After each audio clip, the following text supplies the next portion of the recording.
मजा आएगा, खूब मजा आएगा कि बच्चों का सामना मुख्यमंत्रियों से होगा और संदेश होगा कि छोटा बच्चा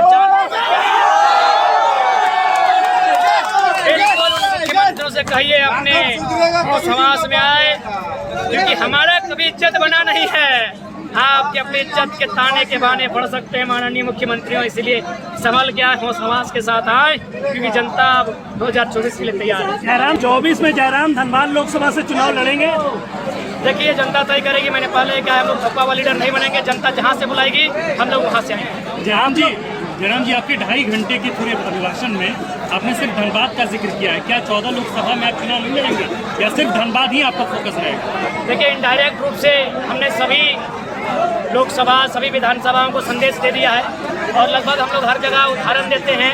चाहे 60-40 की नीति हो तो केवल एक लोकसभा के लिए नहीं है, 1932 का खतियान की बात हो तो एक लोकसभा के लिए नहीं है, क्योंकि जहाँ सभाएं होती हैं मैक्सिमम वहाँ के जो लोकल लोग हैं, आपको कम से कम जो लोग आए हैं उन्हें आपको वोट में तब्दील करना होगा। बाकी फिर जहाँ जहाँ हमारी अधिवेशन सभाएं होंगी वहाँ उस समस्या के अनुसार बातें रखेंगे। किन मुद्दों को लेकर आप लोग चुनाव लड़िएगा? सबसे बड़ा मुद्दा सिराजदा और आपके तमाम मीडिया कर्मी जहाँ खड़े हैं, यही हमारा पहला मुद्दा है। ये एचईसी ने कभी ये जमीन लिया था, शायद एफसीआई के नाम से उस समय था, सॉरी एचईसी नहीं, एचईसी रांची में ये एफसीआई का जमीन था, आज हर्ल में ट्रांसफर हो चुका है। जबकि भूमि अधिग्रहण कानून है कि अगर 5 साल के अंतर आप अगर कोई योजना स्थापित नहीं करते हैं तो रैयत को वापस जाना चाहिए। ये सुप्रीम कोर्ट का आदेश है, इसमें विधानसभा हस्तक्षेप करते हुए रैयत को वापस कर सकती है। तो हम सबसे पहले जो लड़ाई लड़ेंगे, और एक झारखंड का जो विवाद है, जमीन का विवाद सबसे बड़ा है।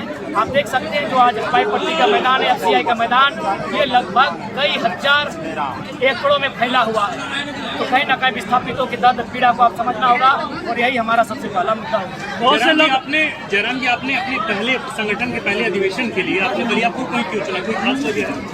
देखिए चूंकि आंदोलन का आगाज धनबाद बोकारो से हुआ था, तो धनबाद बोकारो में हम लोग बैरमो को चयन कर रहे थे, क्योंकि बैरमो हमारा बीच का जगह पड़ता है, या नावाडी को चयन कर रहे थे। लेकिन इसी बीच चर्चा हुई कि नहीं, विनोद बाबू उन्होंने 1972-73 में बदलाव के लिए किलकारी गुंजाने के लिए एक स्थापना किया था। 50 साल हो गए तो हमने विनोद बाबू की विचारधारा, कॉमरेड ए के राय की विचारधारा इस माटी में जुड़ी।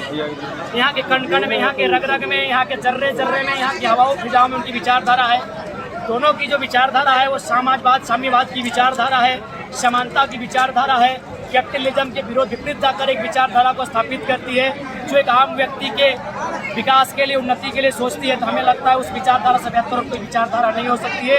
इसीलिए हम लोगों ने विनोद बाबू की जन्मभूमि और कॉमरेड ए के राय की कर्मभूमि को चुनने का काम किया। बहुत से लोग आप पे ये आरोप लगा रहे हैं कि आप जो है भाषा खतियान के नाम पे राजनीति, मतलब आपने शुरुआत की और अब राजनीति में उतरना आपका मेन मकसद था? जी नहीं, मेन मकसद ना था, ना कभी है, ना कभी रहेगा। अभी भी समय है। यदि गवर्नमेंट हम लोग को कमजोर करना चाहे तो अगले जो 7 रायों से पारित कर दे, हम लोग खुद ब खुद कमजोर हो जाएंगे, गवर्नमेंट सारा श्रेय ले लेगी। इसलिए ऐसी कोई मंशा नहीं है। आज जितने भी लोग हमारे साथ हैं सभी पढ़ने वाले नौजवान हैं, दर्द को समझते हैं, 60-40 की पीड़ा को समझते हैं, नौकरियों को बेचने की पीड़ा को समझते हैं, हमारी ज़मीनों को गलत तरीके से अधिग्रहण करने की पीड़ा को समझते हैं। इसलिए आज पॉलिटिक्स के और जाने का कष्ट कर रहे हैं।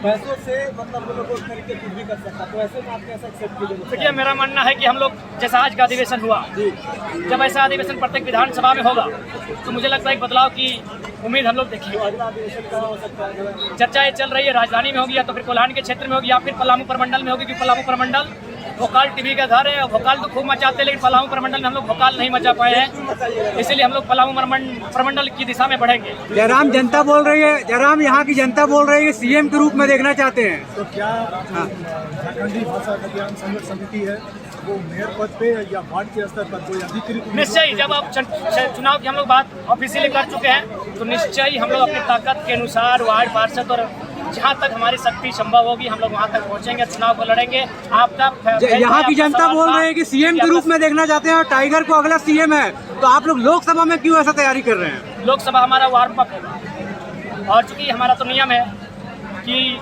मुख्यमंत्री रहे या प्रधानमंत्री रहे, कोई बिना लड़े भी बन सकते हैं भारत का संविधान। तो लोकसभा हम लोग इसलिए जाएंगे क्योंकि हमारे राज्य में कहीं ना कहीं नुकसान में बीजेपी का भी रोल है। राज्य सरकार नीति को विधानसभा से पारित प्रस्ताव के रूप में करती है और राजभवन भेजती है। राजभवन में चूंकि केंद्र के राज्यपाल बैठे हैं, उनके द्वारा कंटिन्यू 2 बार रिजेक्ट होता है, तो उनको भी आभास होना चाहिए कि झारखंडी लोग अपने वोट के प्रति जागरूक हैं। आप कानून और संविधान की बात करते हैं, लेकिन उन्हीं कानून के तहत आप पे कई केस दर्ज है। इसी माटी से कई ऐसे नेता निकले हैं जो विधायक बने, सांसद बने और कुछ दिनों के बाद उनकी सदस्यता चली गई। जयराम ऐसा क्या करेंगे कि उनकी सदस्यता बची रहेगी और लंबे समय तक वो इस माटी की सेवा कर सकेंगे, यहाँ की राजनीति कर सकेंगे? सबसे पहला बात, जितने भी केस हुए हैं बहुत फर्जी हुए हैं। और उसके बाद हमारी व्यक्तिगत महत्वाकांक्षा नहीं है कि सदन में हम जाए। हम लोग एक विचारधारा के रूप में आए हैं। बहुत सारे लड़के तैयार हो रहे हैं, वे लोग हमको रिप्लेस करेंगे और लोग उनको भी सुनेंगे, उनको भी महत्व देंगे। ऐसी बात नहीं, उस पृष्ठभूमि को हम लोग तैयार कर रहे हैं, पृष्ठभूमि को। तो निश्चय ही हम एक विचारधारा है और विचारधारा की लड़ाई है। हमारा शरीर रहे या ना रहे, एक नई विचारधारा झारखंड में स्थापित होगी और जो विस्थापितों के नियोजन नीतियों, स्थान नीतियों, विस्थापन नीतियों, खनन नीतियों, उन तमाम मुद्दों पर बढ़ चढ़कर मैंने मुखरता के साथ अपनी आवाज़ को रखे और पूरे दुनिया को बताए कि झारखंडियों के साथ कितना सौतेला व्यवहार हो रहा है। जयराम, लोग कहते हैं कि आपको सीएम बनना चाहिए, आपको सीएम के रूप में देखते हैं, लेकिन आप लोकसभा चुनाव लड़ने की बात करते हैं। क्या आप लोकसभा को छोड़ नहीं सकते हैं, वो हमारा सेमीफाइनल होगा। तो अभी मान के चल रहे हैं कि लोकसभा में अगर कुछ नहीं हो तो बैकअप में विधानसभा के तौर पर विधानसभा रहेगा। यदि मान के चलिए लोकसभा में हमारा एक भी पॉजिटिव रिजल्ट रहता है, तो अगर एक लोकसभा में पॉजिटिव रहेगा यानी 6 विधानसभा में हम लोग पॉजिटिव हो जाएंगे। यदि गनीमत है, अगर हम लोग 2-3 लोकसभा में पॉजिटिव रहे तो 15 से 18 विधानसभाओं में हम लोग पॉजिटिव रहेंगे। और यकीन मानिए, जहाँ तक दामोदर नदी और स्वर्णरेखा नदी का किनारा फैला है, उन लोकसभाओं में तो हम लोग नदी में गोता लगाते हुए बहते हुए पार पाएंगे। सवाल दादा, चुनाव में जेबी के एसएस उम्मीदवार को देखिए, डुमरी उपचुनाव जो कि मात्र 6 महीना साल भर के लिए है, तो उस पर अभी लोग विशेष फोकस नहीं है। हमारा फोकस 24 पर ही है। दादा, एक सवाल, क्या जयराम महतो खुद को एक आधा हुआ आंदोलनकारी समझता है जो आंदोलन छोड़ के चुनावी प्रक्रिया में उतर गया? देखिए, सबसे बिल्कुल आपने अच्छी बात कही। भारत भावनाओं का देश है, भारत भाव भक्ति का देश है। यहाँ के लोग भावनाओं से हटकर लॉजिकली नहीं समझते।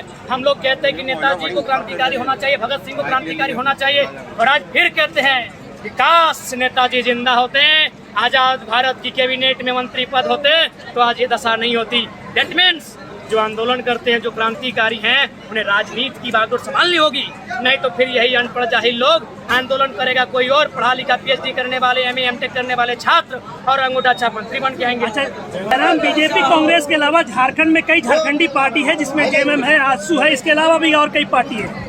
आपकी पार्टी इन पार्टियों से कैसे अलग होगी? और अगर वो झारखंड की राजनीति करते तो आपकी राजनीति की बिल्कुल समय की परिस्थितियों ने उन पार्टियों को कहीं ना कहीं कैपिटलिज्म की ओर मोड़ा, चंदे तक सीमित कर दिया, उन्हें निजी संपत्ति की ओर सीमित कर दिया।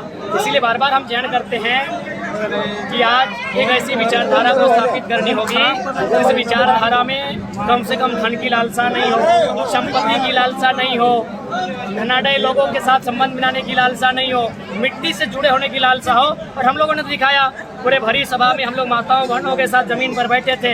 जब आज एक मुख्य वक्ता के रूप में हम आमंत्रित किए गए थे, उसके बावजूद हम लगभग 3 घंटा जमीन पर बैठकर, यानी हम लोग नए पैटर्न की राजनीति को संकेत दे दिए हैं कि अब हम लोग कुर्सी में और टेबल में बैठकर नहीं, घाटी में और माटी में बैठकर, माटी से जुड़े लोगों के साथ बैठकर राजनीति करने की आपके साथ कई, जैसे अमित महतो हो गए, सूरज सिंह बेसरा हो गए, कई ऐसे नामचीन चेहरे हैं जो विधानसभा और लोकसभा में पहुंचे हुए। अभी वो आप क्या उन लोगों के साथ देंगे या आप अपनी राजनीति अलग करेंगे? बिल्कुल नहीं, हम लोग प्रयास करेंगे, वे हमसे अनुभवी हैं, उनका आशीर्वाद लेंगे, उन्हें साथ लेने का प्रयास करेंगे। और साथ ही साथ हमारी जो डेलीगेटिंग टीम है उनसे लगातार चर्चाएं हो रही हैं। एक बैनर के तले आप लोग आइएगा सब? बिल्कुल, हम लोग सबको आमंत्रण करेंगे। और आज आपके माध्यम से, जैसे कि बहुत सारे लोग जाति का आरोप लगाते हैं, तो आपके माध्यम से मैं तमाम समूह, तमाम समाज, तमाम धर्म के लोगों को झारखंडियत के लिए आमंत्रण करता हूँ। साथ ही साथ मैं तमाम ऐसे युवा, ऐसे अभिभावक जो झारखंड के मुद्दों के साथ आंदोलन कर रहे हैं, मैं उन्हें एक मंच में आने के लिए आमंत्रण करता हूं। और साथ ही साथ जो हमसे अनुभवी, उन्हें आशीर्वाद देने के लिए आमंत्रण करता हूं। बिल्कुल, आप लोकतंत्र के चौथे स्तंभ पिलर के माध्यम से मैं तमाम लोगों तक ये संदेश संप्रेषित करता हूँ। जिस तरह से लाखों का भीड़ यहाँ पे देखा गया, क्या आपको लगता है अन्य जगह पे आप सभा करेंगे, वहाँ का भीड़ चलेगा? देखिए, वो तर्क पे डिपेंड करेगा। जैसे अगर हम संपन्न क्षेत्रों में चले जाएंगे तो थोड़ी भीड़ की संख्या कम होगी। ये विस्थापित क्षेत्र है, हर यहाँ खड़ा है, FCI बहुत सारी कंपनियां फैक्ट्रियां खड़ी हैं, विस्थापित के दर्द को लोगों ने देखा, तो संख्या दूसरी सवाल ये है कि लाखों का भीड़ को देख करके विरोधियों का तो हवा अभी से टाइट हो गया है। है बाबा एकदम पूरा तो हकबक हल बल बकना शुरू कर दिया है, लिखना शुरू कर दिया है, जबकि उन लोग खुद मुर्गादारों में टेम्पो में भर भर के 300 दे के लाता था। जब लोग फ्री में आने लगे हैं 44 डिग्री के टेम्परेचर में पूरा शाम तक बैठने लगे हैं, भैया पेट में दर्द तो होगा स्वाभाविक। दादा एक सवाल और है, अभी हम बाहर में ग्राउंड रिपोर्टिंग कर रहे थे, वहाँ के लोग से जाने की बोले कि 45 डिग्री टेम्परेचर है, उसके बावजूद भी आप लोग खड़े हैं। उन्होंने कहा कि यह जयराम का टेम्परेचर, इस पर क्या बोलिएगा? ये उनका प्रेम है, उनका विश्वास है और वचन देते हैं।